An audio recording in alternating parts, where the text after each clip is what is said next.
So another big week for the Trump administration. Judge Gorsuch, that rollout went very smoothly, I think. Yes, it did. Yes, it did. But the refugee deal, not so much.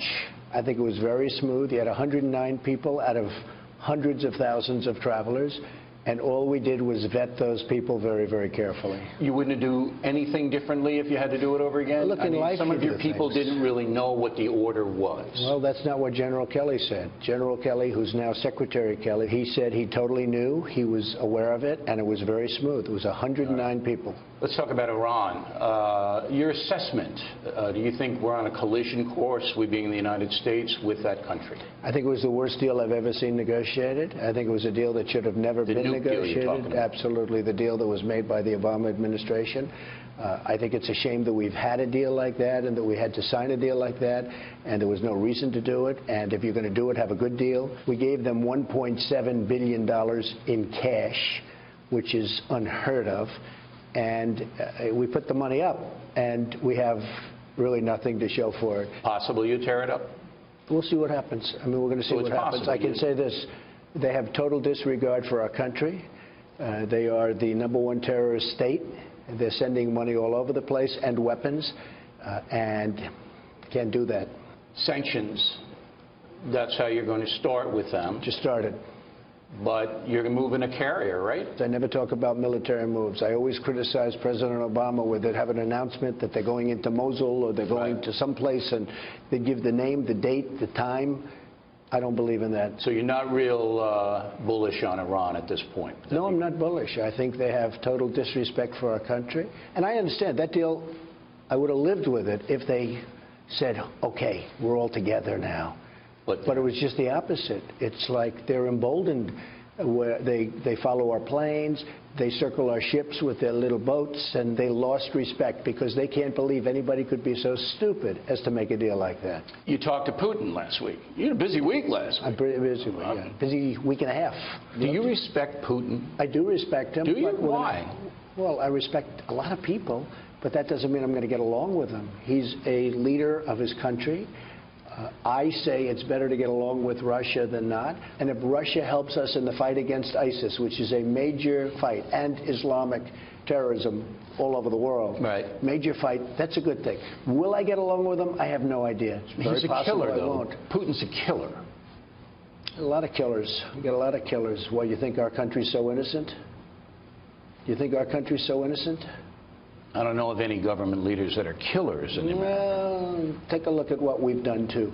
We've made a lot of mistakes. I've been against the war in Iraq from the beginning. Yeah, mistakes are different than... A lot of mistakes, okay, but a lot of people were killed. So a lot of killers around, believe me.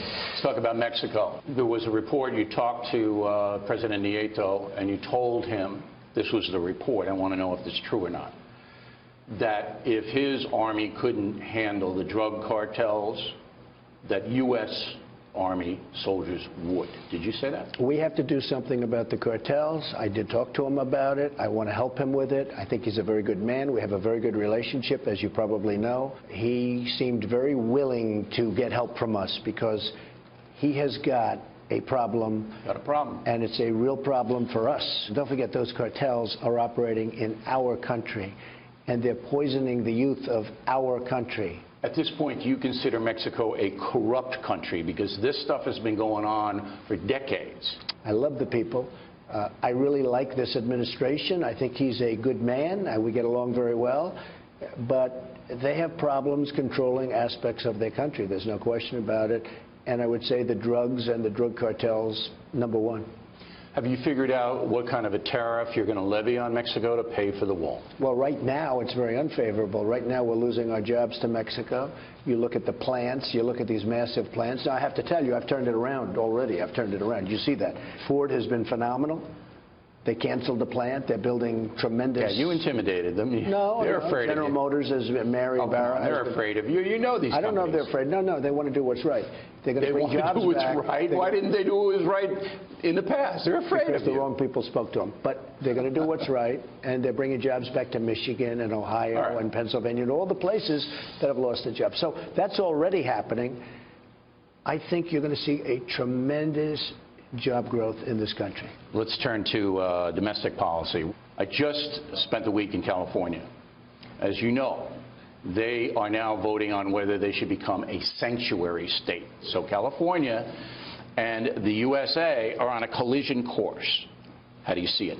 Well, I think it's ridiculous, sanctuary cities.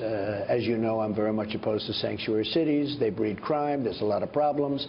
If we have to, we'll defund. We give tremendous amounts of money to California. So you're going to defund. California, in many ways, is out of control, as you know.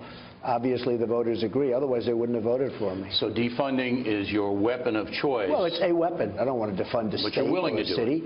I don't want to defund anybody.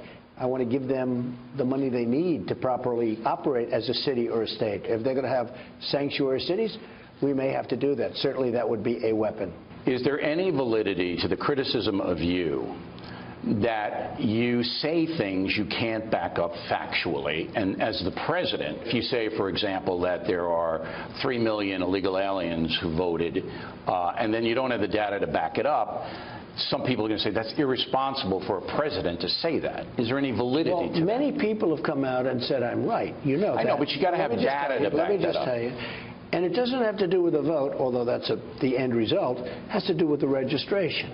And when you look at the registration and you see dead people that have voted, when you see people that are registered in 2 states that voted in 2 states, when you see other things, when you see illegals, people that are not citizens and they're on the registration rolls. Look, Bill, we can be babies, but you take a look at the registration. You have illegals, you have dead people, you have this.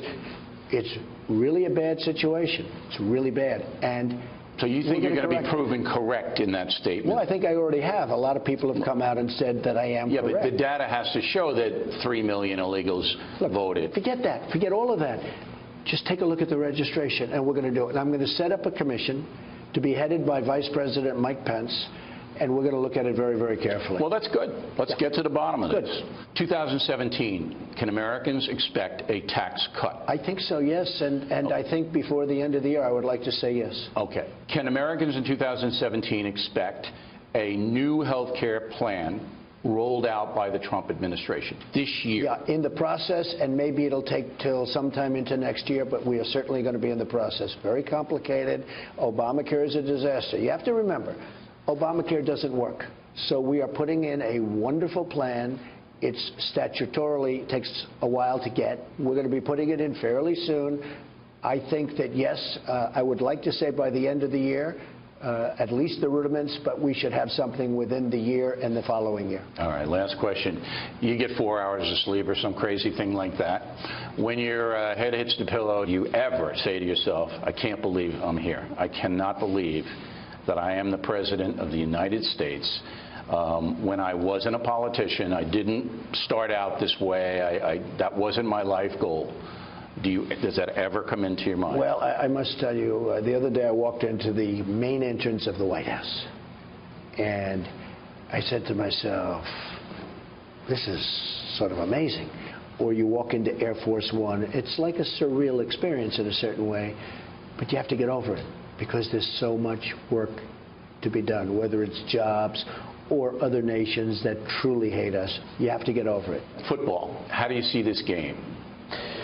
Well, I like Bob Kraft. I like Coach Belichick, and Tom Brady is my friend. They're all taking gas because of that. I know, they're taking a lot of heat. Right. But you know what? They're also getting a lot of popularity out of it. I think they're going to do very well. Tom's a winner. So you're rooting for the Patriots. The coach is a great coach. I think the other team is fantastic, though. No, I think it's a fantastic team.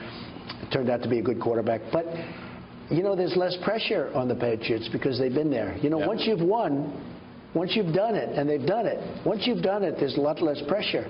So we'll see what happens. But, you know, you have to stick up for your friends, right? Sure. Now, Fox Sports is demanding I ask you to make a prediction. Well, I hate to make predictions. But you have to. I hate to do it, but I'll say... Because I won't leave unless you do. I don't even know what are the odds. I guess it's pretty even, right? 2 great teams. Yeah, but you got it. Pretty even. So I'll say the Patriots will win. By how many points? By 8 points. All right. So that's a good presidential prediction. We'll see. You know, and you don't need data. Shouldn't be doing those things, but that's okay. You don't need data on that. I need no data. Okay. Mr. President, thanks very much for taking the time. All right, the president with the Patriots, and you can see even more of Bill's interview with President Trump. It'll be on The O'Reilly Factor tomorrow and Tuesday night at 8 p.m. as The Factor is always on, of course, right here on the Fox News Channel.